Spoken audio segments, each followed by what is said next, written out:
Purihin ang bugtong at buhay na Diyos Panginoon Jesucristo na pinakamakapangyarihan sa lahat. Isang mapagpalang gabi po at happy Sabbath po. Ang ating pong aawitin ay ang pagkahimayan niya.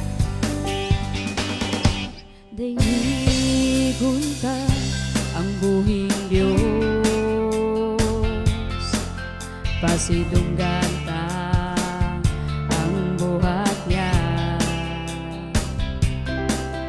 way makalabaw sa iyang gahong. Himayaon ta ang buhing Diyos, himayaon ta ang pangalan niya, ang paghari niya way kinutuban. Ibayaw ta ang pangalan niya, ablihan ta ang kasing-kasing ta, ang hari sa himaya pasula. Papuyon ta siya sa kinabuhita, ang pagkahimaya niya tanawa, sa kahangturan na lagaran ta siya. Kabalaan gyud sa atong hari, ang tanang katawhan yupuan siya, way ikatandi ang kahayag niya.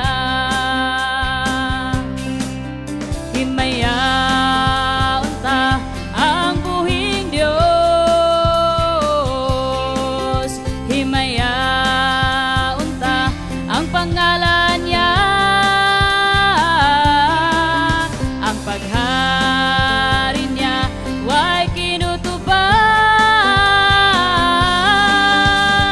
Ibayaw ta ang pangalan niya, ablihan ta ang kasing-kasing ta, ang hari sa himaya pasudla.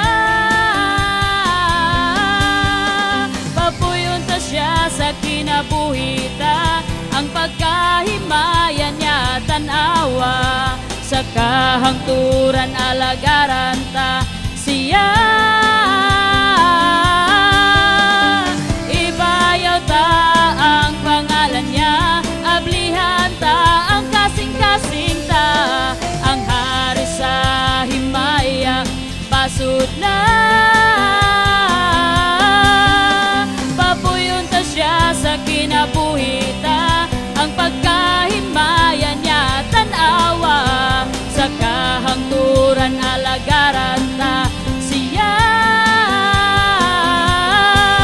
O alagaran, alagaran ta siya.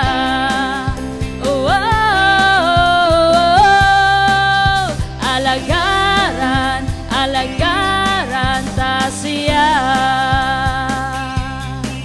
Purihin ang bugtong at buhay na Diyos Panginoon Jesucristo na pinakamakapangyarihan sa lahat.